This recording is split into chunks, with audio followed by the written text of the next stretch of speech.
You looking forward to getting back out there and kind of getting that last game out Yeah, behind it's you? always, after any loss, you're anxious to get back on the court, practice court, whatever it is. Get back started working on some things we need to get better at.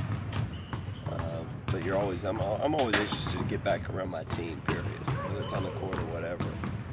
Because we all go through adversity, or when things don't go your way, we're going through it together. And, I like getting our team back together, and obviously, this first day we've been able to do that. What makes it so hard to play on the road, the Big 12? It's just a competition, period. It's hard to play at home, too. I'm not, don't get too caught up in the home and away and all that. It's just a bottom line competition. Our team's a little probably more comfortable at home. That's the history of sports. Period. So, so that probably has a little bit to do with it, but it's just our league is difficult, period, no matter where you're at. Was it as simple as turnovers? Because in the first half, you guys had the pace the way you wanted it. You were getting a lot of the broken floor baskets. In the second half, it turned around. Yeah, it did. You did a good job of that. We, going back and looking, we should have been up more at halftime.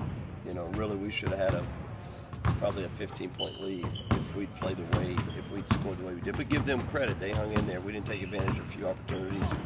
We had a couple of turnovers in the first half that changed momentum a little bit real quickly, because they were struggling to score against our half-court defense, and then we gave them some easy transition points that really we could have taken a 12-point lead up to about 18 or so, and it cut it back down to 8. That was the difference in the first half. Second half, they were just they were a lot more aggressive, turning us over and offensive rebounding. Those two things, really, really cost us. That's how they scored. They scored 64 points in the game, and only 23 came against our half-court defense. The play Phil made in the first half got a lot of attention, both national and local, as far as just the hustle and saying, hey, I'm not going to let him have a double back. I'm going to take it for a hoop. I mean, talk about that as a coach. Do you use that as a teaching moment for your guys, if for no other reason other than effort?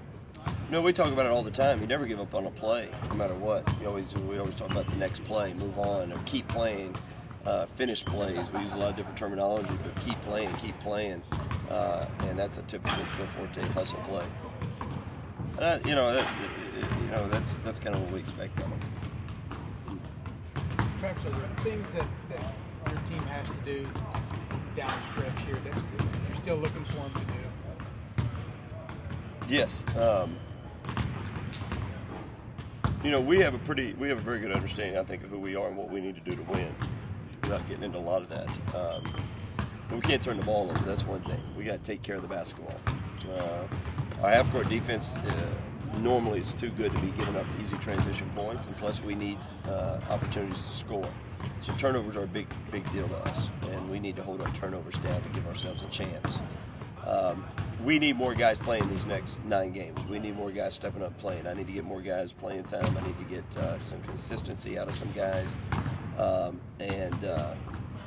We need some guys stepping up on a consistent basis, on a more consistent basis.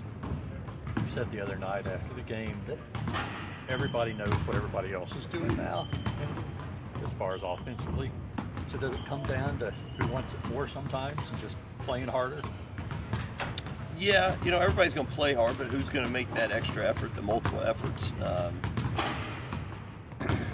It boils down to a lot of times the offensive rebounding, the turnovers to points, how many points you're getting from the free throw line, all the ways you need to score. You're not going to come down and just run half-court offense and expect to get a shot out of it. You can at times. Yes, you need to come down and execute your offense. It doesn't mean just abandon your offense. But it comes down to making plays.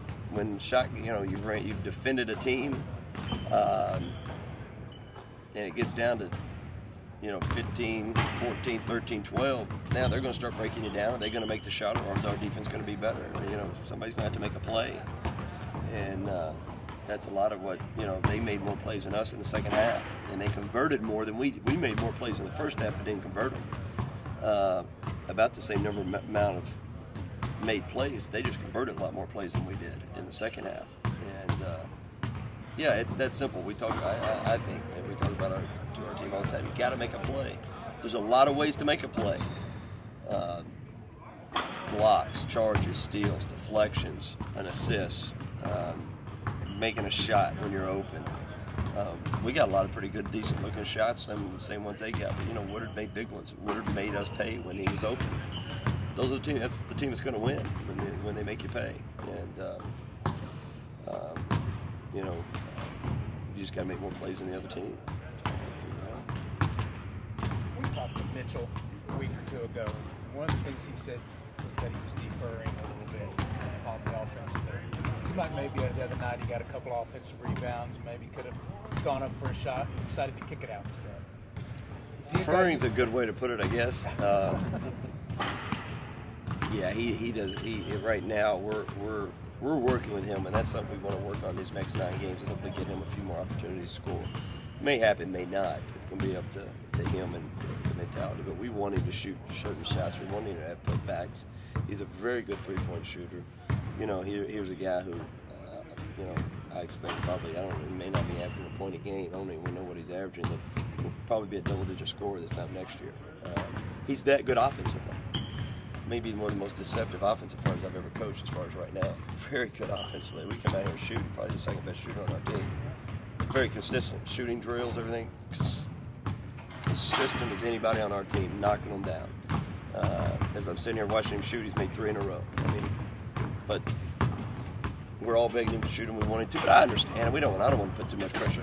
If he doesn't feel like shooting it and he's not comfortable, don't do it. But hey, if you're comfortable, throw it up there. But it'll come with time. But he's a very good offensive player who he's our secret weapon. Bring him on, secret weapon.